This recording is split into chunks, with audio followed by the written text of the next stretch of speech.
This is Noah Gasway. She's here to be our demo today for some of the stuff we're going to talk about. This is setting upper body. So when we talk about setting, primary setting, secondary setting, those are the titles of what we're going to call it. Primary setters are the people who we put in charge of running the offense for our team, especially when we're talking about indoor. For those of you who play grass and play beach, both of you are primary setters.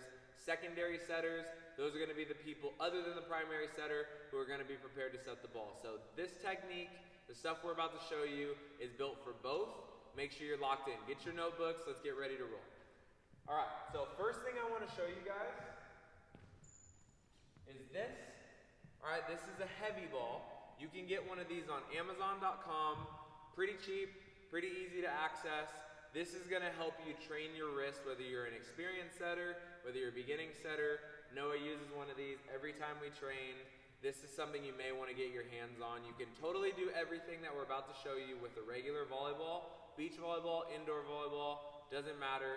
But I would recommend you get your hands on one of these heavy balls. Just go on Amazon.com and search heavy ball, setter ball, anything like that, okay?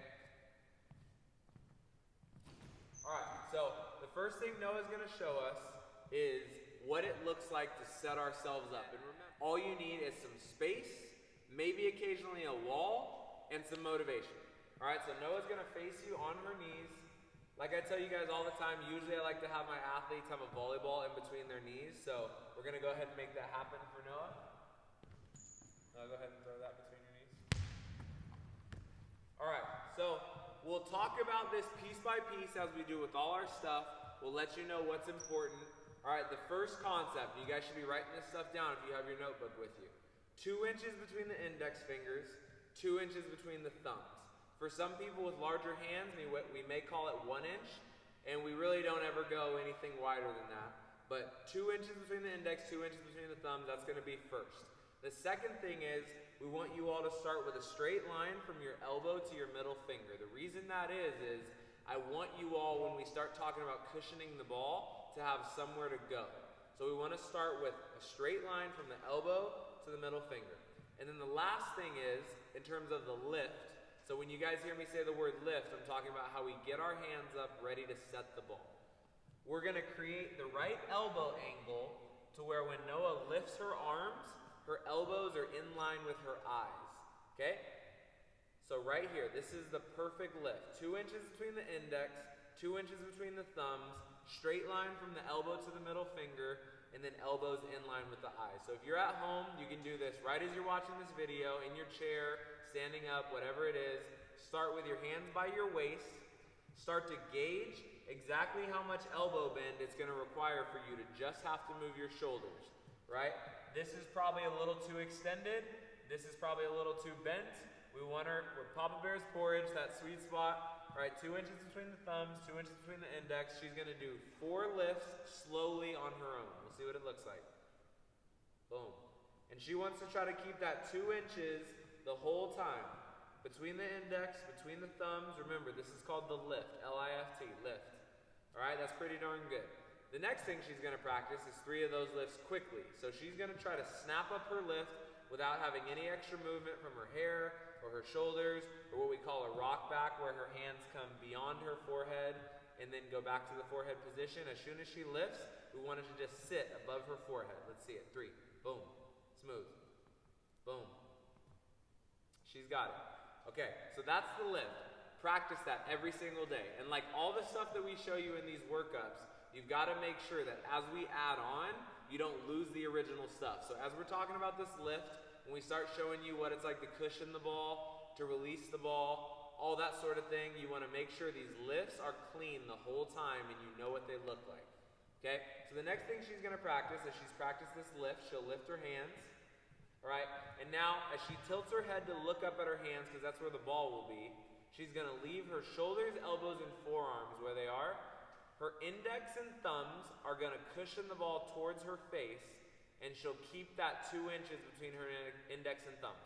Okay, so she's going to have ball shape with her hands once it's into her hands. We'd like the ball to be on all of her finger pads. So if you guys look down at your hands, that area where you see that top line, and then just above that, that's your fingertip. The area from your palm all the way up, there should be 2 lines, 3 lines even. That should be your finger pad, okay? So understand the difference. We want the ball to sit on all 10 finger pads, at least 8. Sometimes we can get away with no pinkies. We want to make sure the ball's on all our finger pads. And then as it comes in, we're just going to go back flat with our wrist, okay? So towards our face, away from our face. Towards our face, away from our face. That's going to be called a baby set or a cushion, okay, depending on what we're doing with the ball. So let's see what it looks like. Alright, for right now, since the majority of you are probably going to be using a regular volleyball, I'm going to demo this with a regular volleyball first. Noah's going to have the heavy ball between her legs, so she's working on keeping that 12 inches of space. Alright, so as she lifts her hands, 2 inches index and thumbs, elbows in line with eyes, straight line elbow to middle finger, and I place this ball in for her, it's going to go straight in, index and thumbs. Notice the elbows stay where they are. She should have full thumb pads on the ball, keeping that 2 inches. I'm going to check her in the back, and she could be checking herself if she doesn't have a helper. From here, she's going to leave those elbows, and she's just going to extend her wrists flat. And you guys see that finish. That's super crisp. She's showing her palms. She keeps her 2 inches almost, right? And her elbows are still in line with her eyes. She'll re-lift every time to practice that competitive and repetitive lift. Lift, boom. Ball comes in. All 10 finger pads. I'm checking her, she's checking herself. Thumb pads are on there. Finger pads are on there, she pushes it away.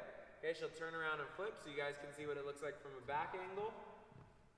She'll lift. Okay, as that ball comes in, goes towards her face. You guys notice 2 inches between the index back here. Still 2 inches between the thumbs, balls above the forehead. Watch the push, there's no elbows. She extends out with the wrist. This is how she's gonna practice that cushion move. And she can do this self-initiated by putting a ball on the ground. Turn around and face Noah. If she has a ball on the ground, she can practice shaping her hands around it to practice that cushion move. And then she can pull it off of the floor and bounce it off the ground. Okay, so right here. Boom, she'll bounce it off the ground back to herself. Wrists only, perfect.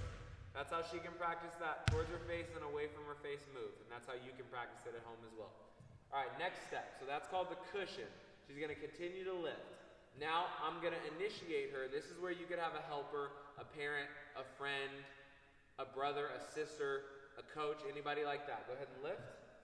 Okay, I'm going to initiate the push by pushing the ball into her hands, checking her component. She'll look up at the ball. She's going to push it flat. Okay, we'll do 3 reps of these where she's going to have to pause every time before she releases it. Lift. Pause. She'll check herself. Push. Boom. I don't want any elbows from her though. Lift. She's going to leave those elbows this time. Just wrists. Boom. One more time, just to make sure it wasn't an accident. Push. Nice.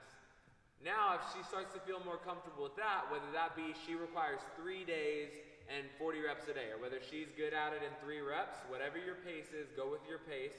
Now, there's not going to be a pause. Once the ball goes into her hands and she feels it on all 10 finger pads, she's going to push it flat with her wrist. Lift. Boom. Lift. One more time. Lift. All right, she's going to turn at a side angle so you all can see it come in that way. Lift. Nice. Notice those elbows stay right in line with those eyes the whole time. She's getting all 10 finger pads on the ball. That's pretty smooth. That's what we want it to look like.